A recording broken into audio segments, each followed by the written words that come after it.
Hi friends, എല്ലാവർക്കും പുതിയൊരു വീഡിയോയിലേക്ക് സ്വാഗതം. ചേച്ചി വന്ന വീഡിയോ കണ്ടല്ലോ കഴിഞ്ഞ ദിവസം. അപ്പം അത് കഴിഞ്ഞ് പിറ്റേ ദിവസം ഞായറാഴ്ച രാവിലെ ഞങ്ങൾ മുണ്ടക്കിലോട്ട് പോവാണ്. ഒരു 7:30 ആയപ്പോഴത്തേക്ക് നമ്മളെല്ലാവരും റെഡിയായിട്ട് ഇറങ്ങിയിട്ടുണ്ടായിരുന്നു. പോകുന്ന വഴി തന്നെ ബാക്കിൽ നമ്മുടെ വീട്ടിലേക്ക് ബാക്ക് ഭാഗത്തിൽ കൂടെ പോകുന്നത് നമ്മൾ കണ്ടു. ഞാൻ ചെന്നിട്ട് വേണം ചായ വെക്കാനായിട്ട്. ചായയും വടയും നമ്മൾ കൊടുക്കുന്നുണ്ട് നമ്മുടെ വീട്ടിൽ ഇടുന്ന സമയത്ത്. അതെല്ലാ വർഷവും ചെയ്യുന്നതാണ്. ഞാൻ വന്നതിന് ശേഷം എല്ലാ വർഷവും ഞാൻ തന്നെയാണ് കേട്ടോ ചായ ഇടുന്നത്. കഴിഞ്ഞ വർഷം ലച്ചുവിൻ്റെ ചടങ്ങ് നടക്കുന്ന ദിവസം ആയതുകൊണ്ട് നല്ല തിരക്കായിരുന്നു. അന്ന് ചേച്ചിയാണ് ചായ ഇട്ടത്. ബാക്കി എല്ലാ വർഷവും ഞാൻ തന്നെയാണ് മുടങ്ങാതെ ചായ ഇട്ടുകൊണ്ടിരിക്കുന്നത്. അച്ഛൻ എന്നോട് നേരത്തെ പറയും രാവിലെ ഇങ്ങ് എത്തിയേക്കണം, ഞാൻ ചായ ഇട്ടാൽ മതി എന്ന് പറയും കേട്ടോ. അങ്ങനെ ഞാൻ ചായ ഇടാനായിട്ടുള്ള ഇതിലാണ് പാലും വെള്ളവും എല്ലാം രണ്ടായിട്ട് നമ്മൾ തിളപ്പിക്കാൻ വെച്ചിട്ടുണ്ട്. അപ്പോഴത്തേക്ക് കൊട്ടും പടക്കം പൊട്ടിക്കുന്നതെല്ലാം നമ്മൾ കേൾക്കുന്നുണ്ട്. അപ്പോൾ അച്ഛൻ ശ്രീമോനെ കൊണ്ട് വെളിയിൽ നിൽക്കുമായിരുന്നു. അപ്പോഴത്തേക്ക് ഞാൻ ചായയൊക്കെ ഇട്ട് ഞാനിങ്ങനെ വന്നു കേട്ടോ. വീഡിയോ ഒന്നും എടുക്കാൻ പറ്റിയില്ല, ഭയങ്കര തെറുതിയായിരുന്നു. എനിക്ക് പടക്കം പൊട്ടുന്ന കേൾക്കുമ്പോഴത്തേക്ക് എനിക്ക് പേടിയാണ്. ഇപ്പോൾ അടുത്തെത്തും, ഇപ്പോൾ എത്തും എന്നും പറയും. പിന്നെ എല്ലാ വീഡിയോകളും പറയിട്ടാണല്ലോ വരുന്നത്. അങ്ങനെ നമ്മുടെ വീടിൻ്റെ അവിടെ തന്നെ എത്തി.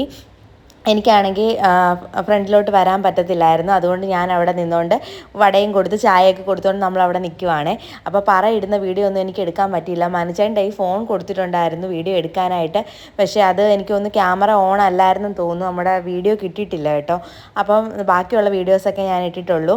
അപ്പോൾ കാശിയാണ് ഏട്ടൻ തിരക്കുന്നത്, കാശിയാണ് ഇടുന്നത് കേട്ടോ. മുണ്ടൊക്കെ കൊടുത്ത് കൊച്ചാട്ടൻ അവിടെ നിൽപ്പുണ്ട്.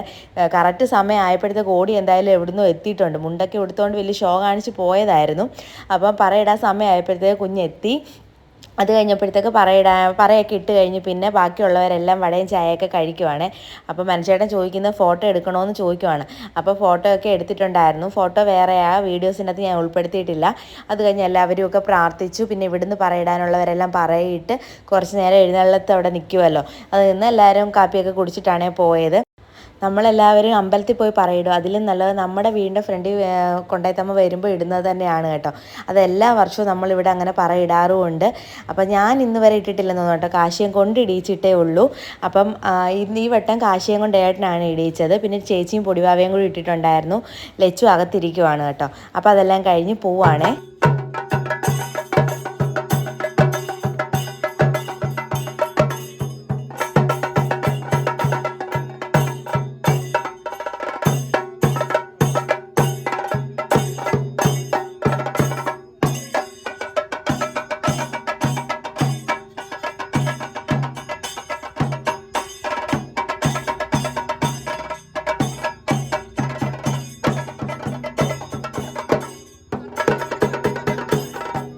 അപ്പോൾ ഇത്രയും ചെണ്ട കൊട്ടിയപ്പോൾ അത്രയും ഭാഗമെങ്കിലും ഞാൻ കേൾപ്പിച്ചില്ലെങ്കിൽ മോശമല്ലേ. അത് കഴിഞ്ഞപ്പോൾ അമ്മയാണെങ്കിൽ എല്ലാവർക്കും ദക്ഷിണ കൊടുക്കുന്നുണ്ട്. അതെല്ലാം കഴിഞ്ഞ് പിന്നെ നമ്മൾ ഇന്നൊന്നും ഉണ്ടാക്കുന്നില്ല കേട്ടോ വീട്ടിൽ. എൻ്റെ ബർത്ത്ഡേ ജനുവരി 12 തിങ്കളാഴ്ച ആയിരുന്നു. അപ്പം എല്ലാവരും ഒന്നും അന്നില്ലല്ലോ. അതുമല്ല ഒരു കേക്ക് വാങ്ങിച്ച് കൊടുക്കണ്ട, എല്ലാവർക്കും ഷുഗർ അല്ലേ എന്നും കരുതി നമ്മൾ ബിരിയാണി വാങ്ങിക്കാനാണ് തീരുമാനിച്ചേക്കുന്നത്. അതുകൊണ്ടൊന്നും കുക്കിംഗ് ഇല്ല. രാവിലെ കാപ്പി മാത്രമേ ഉണ്ടാക്കിയുള്ളൂ. ലക്ഷ്മിയമ്മ വന്നിട്ട് ചായ സൂപ്പറായിരുന്നെന്നാണ് പറഞ്ഞത്. അത് കേൾക്കുമ്പോൾ ഒരു സന്തോഷമാണല്ലേ. മിക്കപ്പോഴും നല്ല ഞാൻ എന്തോ ഉണ്ടാക്കിക്കൊണ്ട് കൊടുത്താലും കൊള്ളാമെങ്കിൽ ലക്ഷ്മി അമ്മ നല്ലതാണെന്ന് തന്നെ പറയും കേട്ടോ. അത് കേൾക്കുമ്പോൾ ഒരു സന്തോഷമാണ്. അപ്പോൾ അതെല്ലാം കഴിഞ്ഞ് നമ്മൾ ഒരു 12 മണി ആയപ്പോഴത്തേക്ക് നമ്മൾ ബിരിയാണി വാങ്ങിക്കാനായിട്ട് പോവാണ്. പോളത്തോട് ഗേറ്റിൻ്റെ അവിടെ വന്നപ്പോഴത്തേക്ക് ഗേറ്റ് അടവാണ്. അപ്പോൾ എല്ലാവർക്കും വേണമല്ലോ. അച്ഛൻ ചിക്കൻ കഴിക്കത്തില്ല, അതുകൊണ്ട് അച്ഛനൊരു ബീഫ് ബിരിയാണിയും ബാക്കി എല്ലാവർക്കും ചിക്കൻ ബിരിയാണിയും വാങ്ങിക്കാമെന്നും പറഞ്ഞാണ് പോകുന്നത്. മന്തിയാണ് നമ്മൾ ആദ്യം പ്ലാൻ ചെയ്തത്. പിന്നെ ഓർത്ത് വേണ്ട ബക്കറ്റ് ബിരിയാണി വാങ്ങിക്കാം എന്നും പറഞ്ഞുകൊണ്ട് നമ്മൾ സെയിനിലോട്ടാണ് പോയത്, പോളത്തോടിലോട്ട്. അപ്പോൾ നമ്മൾ വീഡിയോസിലൊക്കെ കണ്ടിട്ടുണ്ടായിരുന്നു ഇവിടെ ഇങ്ങനെ ക്യൂ നിൽക്കുന്നതെന്നൊക്കെ. ഇത്രയും ക്യൂ ഉണ്ടെന്നുള്ളത് അവിടെ ചെന്നപ്പോഴാണ് നമ്മൾ അറിയുന്നത്. അപ്പോൾ ഏട്ടൻ പറഞ്ഞു, ഞാൻ കരുതി റേറ്റിംഗ് കൂട്ടാൻ വേണ്ടിയിട്ട് അവർ ചുമ്മാ വീഡിയോ ഇട്ടതായിരിക്കും എന്നാണ് കരുതിയത് എന്ന് പറഞ്ഞു. അങ്ങനെ കുറേ സമയം ഞാൻ ക്യൂ നിന്ന് കഴിഞ്ഞ് പിന്നെ അകത്ത് കയറി കഴിഞ്ഞ് നമ്മൾ ബില്ല് അടച്ചതിന് ശേഷം ഒരുപാട് സമയം നിൽക്കണമായിരുന്നു. ഞങ്ങൾ പോന്നു കഴിഞ്ഞിട്ടും റോഡിലോട്ട് ആൾക്കാർ ക്യൂ നിന്നുകൊണ്ടിരിക്കുവാണ്. അപ്പം സാധനമൊക്കെ വാങ്ങിച്ച് നമ്മൾ വന്നപ്പോഴത്തേക്ക് ഗേറ്റ് അടവാണ് വീണ്ടും. അതുകൊണ്ട് പിന്നെ നമ്മൾ ബ്രിഡ്ജ് കയറി വന്നപ്പോഴത്തേക്ക് അച്ഛൻ ചോറ് കഴിക്കാൻ തുടങ്ങി കേട്ടോ. അപ്പോൾ ഞാൻ പറയും, എന്തുമായാലും ഞാൻ ബിരിയാണി വാങ്ങിച്ചതല്ല അച്ഛാ, ഒരു ഇച്ചിരി ബിരിയാണി കഴിക്കാമെന്നും പറഞ്ഞുകൊണ്ട് അച്ഛനെ കൊണ്ട് നിർബന്ധിച്ച് എന്തുമായാലും കുറച്ച് ബിരിയാണി കഴിപ്പിച്ചു. പിന്നെ ഞങ്ങളെല്ലാവരും ബിരിയാണിയും കഴിച്ചിട്ട് തിരിച്ച് വീട്ടിലോട്ട് ഇങ്ങനെ പോകുന്നു കേട്ടോ. ഒരു 2 മണിയൊക്കെ ആയപ്പോഴത്തേക്ക് തിരിച്ച് വീട്ടിലോട്ട് പോന്നിട്ടുണ്ടായിരുന്നു. അപ്പം അച്ഛനാണെന്നുണ്ടെങ്കിൽ അതിൻ്റെ ഇടയ്ക്ക് പറഞ്ഞു കേട്ടോ, ഞങ്ങൾ വന്നപ്പോൾ എല്ലാവരും സാമാട്ടിലിരിക്കുന്ന കണ്ടപ്പോഴേ എനിക്ക് തോന്നി എന്തോ വാങ്ങിക്കാൻ വേണ്ടിയിട്ടാണെന്ന് പറഞ്ഞായിരുന്നു കേട്ടോ. ഇത് നമ്മൾ പിറ്റേ ദിവസമാണ്, എൻ്റെ ബർത്ത്ഡേയുടെ അന്ന് രാവിലെ ഞാൻ ഉറക്കം എഴുന്നേറ്റ് വന്നപ്പോഴത്തേക്ക് ഞാൻ കതവ് തുറന്നപ്പോൾ ഏട്ടൻ്റെ ഗിഫ്റ്റുകളെല്ലാം തറയിൽ വെച്ചിട്ടുണ്ടായിരുന്നേ. അപ്പം ഞാൻ ഈ ഒരു വീഡിയോ ഓപ്പൺ ചെയ്യുന്ന വീഡിയോ ഞാൻ എടുത്തിട്ടുണ്ടായിരുന്നു. അതെന്തുവാണെന്ന് എനിക്ക് അറിയാൻ വേണ്ടി നിങ്ങളെയും കൂടെ കാണിക്കണം. അതുകൊണ്ട് ഞാൻ വീഡിയോ എടുത്തിട്ടാണ് ഇതെല്ലാം അൺബോക്സ് ചെയ്തത്. ഈ സമയത്ത് അച്ഛനും മക്കളും എല്ലാം നല്ല ഉറക്കമാണ്. ഞാൻ രാവിലെ കാശിക്ക് പോകേണ്ടതുകൊണ്ട് എഴുന്നേൽക്കുമല്ലോ, എഴുന്നേറ്റ് വരുമ്പോഴേ ഞാൻ കാണുന്ന ഇതാണ് തറയിൽ ഇങ്ങനെ വെച്ചേക്കുന്നത്. അങ്ങനെ ഞാൻ അതെല്ലാം എടുത്തുകൊണ്ട് ഞാൻ താഴെ വന്നിരുന്നുകൊണ്ടാണ് ഇതെല്ലാം തുറക്കുന്നത്. അപ്പോൾ തുറന്ന് കണ്ടപ്പോഴത്തേക്ക് ഒരുപാട് സന്തോഷമായി. ഏട്ടൻ ട്രെൻഡ്സിൽ നിന്നാണേ വാങ്ങിച്ചത്, അതുകൊണ്ടാണ് ഈ കവറ്. അവിടെ ഇപ്പോൾ കവർ കൊടുക്കുന്നില്ല, അവരിങ്ങനെ പാക്ക് ചെയ്താണ് കൊടുക്കുന്നത്. കഴിഞ്ഞ ദിവസം ഞങ്ങൾ ശ്വേതയ്ക്ക് ഡ്രസ്സ് എടുക്കാൻ പോയപ്പോഴും അവരിങ്ങനെ പാക്ക് ചെയ്തായിരുന്നു നമുക്ക് തന്നത്. അപ്പോൾ എനിക്കിങ്ങനെ വീക്കഴുത്തുള്ള ടോപ്പുകളൊക്കെ ഇഷ്ടമാണെന്ന് ഏട്ടന് അറിയാം, അതുകൊണ്ട് ഏട്ടന് അതായിരുന്നു വാങ്ങിച്ചത്. ഇതാണെങ്കിൽ കഴിഞ്ഞ വട്ടം ഞാൻ ചെന്നപ്പോൾ എനിക്ക് ഇഷ്ടപ്പെട്ടേ. റേറ്റ് കാരണം ഞാനത് മാറ്റി വെച്ചതായിരുന്നു, വേണ്ടാന്നും പറഞ്ഞ് 2100 രൂപയായിരുന്നു ആ ടോപ്പിൻ്റെ വില. അതുകൊണ്ട് ഞാൻ വാങ്ങിക്കാഞ്ഞതാണ്. ഇഷ്ടപ്പെട്ടെന്ന് മനസ്സിലായതുകൊണ്ട് ഏട്ടനത് വാങ്ങിച്ചുകൊണ്ട് വന്നതാണ് കേട്ടോ. അപ്പം ഇതാണെന്നുണ്ടെങ്കിൽ ഞാൻ പ്രതീക്ഷിക്കുന്നില്ല, നമ്മൾ കാശി ഇവിടെ ഇറങ്ങിയപ്പോഴത്തേക്ക് വാനിലെ പിള്ളേരെല്ലാം കൂടെ ഹാപ്പി ബർത്ത്ഡേ പറഞ്ഞു. ഞാൻ ചോദിച്ചു നിങ്ങൾ എങ്ങനെ അറിയുന്നു? അപ്പം വാനിലെ ചേട്ടനാണെങ്കിൽ ഞങ്ങളുടെ വീഡിയോ കണ്ടായിരുന്നു, ഫോട്ടോ ഏട്ടൻ ഇട്ടത് കണ്ടു കേട്ടോ. അങ്ങനെ അവരോട് പറഞ്ഞിരുന്നു ബർത്ത്ഡേ ആണെന്ന്. അങ്ങനെ അവരെല്ലാവരും വിഷ് ചെയ്തു, ഒത്തിരി സന്തോഷമായി. അത് കഴിഞ്ഞ് എല്ലാ ദിവസത്തെയും പോലെ തന്നെ ഞാനും ശ്രീമോനും കൂടെ വീട്ടിലിരുന്നു. വൈകിട്ട് കാശി വന്നു. അത് കഴിഞ്ഞപ്പോഴത്തേക്ക് അച്ചു വന്നു കേട്ടോ. അതാണ് എനിക്ക് ഏറ്റവും വലിയ സന്തോഷം. അവൻ എനിക്കൊന്നും തരുന്നതിലല്ല, എനിക്ക് അവൻ വന്നതിലാണ് ഏറ്റവും സന്തോഷം വന്നത്.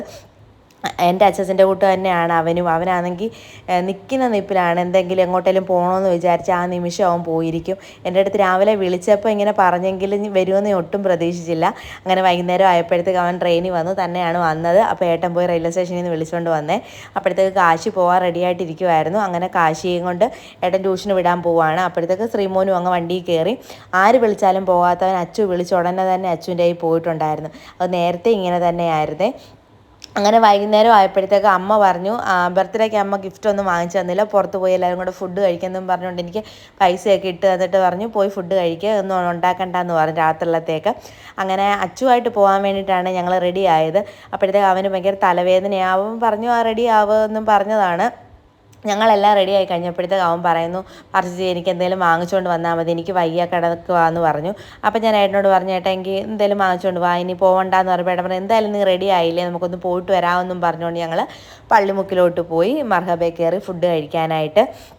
അപ്പോൾ എപ്പോൾ വന്നാലും ഇവിടെ ഭയങ്കര തിരക്കാണ് കേട്ടോ. എപ്പോഴും നമുക്ക് ഇവിടുന്ന് ഫുഡ് കിട്ടാറില്ല, ഇവിടെ നിന്ന് നമ്മൾ പോവും വേറെ എങ്ങോട്ടേലും. അതുകൊണ്ട് ഇന്ന് വന്നപ്പോൾ എന്തായാലും വലിയ തിരക്കില്ലായിരുന്നു. അങ്ങനെ നമ്മൾ നേരെ കൈ കഴുകാനായിട്ട് പോവുകയാണേ. കൈയൊക്കെ കഴുകിയിട്ട് വന്നിരുന്നു. മക്കൾ രണ്ടും കയറി എൻ്റെ അടുത്ത് ഇരുന്നിട്ടുണ്ട്. ശ്രീമോൻ ഇനി അങ്ങ് കുരുത്തക്കേട് തുടങ്ങും, പഴയ പോലെയല്ല, നമ്മളെ കഴിക്കാനേ സമ്മതിപ്പിക്കത്തില്ല കേട്ടോ. അങ്ങനെ പിന്നെ ഇന്ന് എന്തുവായാലും ഇച്ചിരി കുബൂസൊക്കെ കൊടുത്തോണ്ടേ അവൻ ഇരുന്നിട്ടുണ്ടായിരുന്നു ഫുഡ് കഴിക്കാൻ വേണ്ടിയിട്ട്. കുബൂസും കഴിച്ച് ഇച്ചിരി ചിക്കനും ഒക്കെ കഴിച്ചു. ശ്രീമോനാണെങ്കിൽ ഭയങ്കര ബഹളം, കാശിക്കാണെങ്കിൽ അതിൻ്റെ അപ്പുറം. കാശിക്ക് ഫോൺ ഉണ്ടെങ്കിലേ ചോറ് ഇറങ്ങത്തുള്ളൂ. അങ്ങനെ ഏട്ടനാണെങ്കിൽ കബ്സ റൈസും ബീഫിൻ്റെ ആണേ വാങ്ങിച്ചത്. ഞാൻ പൊറോട്ടയും അൽഫാമും ആണേ വാങ്ങിച്ചത്. അതാ എവിടെ പോയാലും പിന്നെ നമുക്ക് ഇത് തന്നെ മതിയല്ലോ. അങ്ങനെ പിന്നെ ഞാൻ ഫുഡ് കഴിച്ച് ഏട്ടൻ കഴിച്ച് കഴിഞ്ഞ് ശ്രീമോനെ പിടിച്ചപ്പോഴത്തേക്ക് ഞാൻ കഴിക്കുവാണ്. അതുവരെ ഇച്ചിരി ഞാൻ കഴിച്ചുകൊണ്ടിരിക്കുമായിരുന്നു. അങ്ങനെ ഞങ്ങൾ ഫുഡൊക്കെ കഴിച്ച് അച്ചുവിന് പാഴ്സലൊക്കെ വാങ്ങിച്ചുകൊണ്ട് ഇറങ്ങി. അവന് പൊറോട്ടയും ചിക്കൻ ഫ്രൈയും മതി എന്ന് പറഞ്ഞു. അങ്ങനെ നമ്മൾ അതൊക്കെ വാങ്ങിച്ച് പുറത്തിറങ്ങുവാണ്. 2-3 ഫോട്ടോസൊക്കെ എടുത്തിട്ടുണ്ടായിരുന്നു എൻ്റെ പുറത്ത് നിന്നുകൊണ്ട്. ഞാൻ ഇട്ടേക്കുന്ന ഡ്രസ്സ് ഏട്ടൻ വാങ്ങിച്ചു തന്നെയാണ്, ഇട്ടേക്കുന്ന പാൻറ്റ് ചേച്ചി വാങ്ങിച്ചു തന്നെയാണ്. ഒത്തിരി ആഗ്രഹിച്ചായിരുന്നു അങ്ങനെ ഒരു പാൻറ്റ് വാങ്ങിക്കണമെന്നൊരു ബാഗി പാൻറ്റ്. ഞാൻ ചെല്ലുന്നിടത്തെല്ലാം കീറിയ പാൻറ്റ്, അതുകൊണ്ട് ഞാൻ വാങ്ങിച്ചില്ല, എനിക്ക് ഇഷ്ടപ്പെട്ടില്ലായിരുന്നു. അങ്ങനെ ചേച്ചി സർപ്രൈസായിട്ട് വാങ്ങിച്ചുകൊണ്ട് വന്നതായിരുന്നു. അങ്ങനെ അതുമൊക്കെ ഇട്ട് നമ്മൾ പോയിട്ട് തിരിച്ച് വീട്ടിലെത്തിയിട്ടുണ്ട്. അപ്പോൾ ബർത്ത്ഡേ ദിവസത്തെ വ്ളോഗ് ഇത്രയേ ഉള്ളൂ കേട്ടോ. വീഡിയോ ഇഷ്ടപ്പെട്ടെങ്കിൽ എല്ലാവരും ലൈക്ക് ഷെയർ സബ്സ്ക്രൈബ് ചെയ്യാനെ സപ്പോർട്ട് ചെയ്യണം. അപ്പോൾ tata bye bye, see U.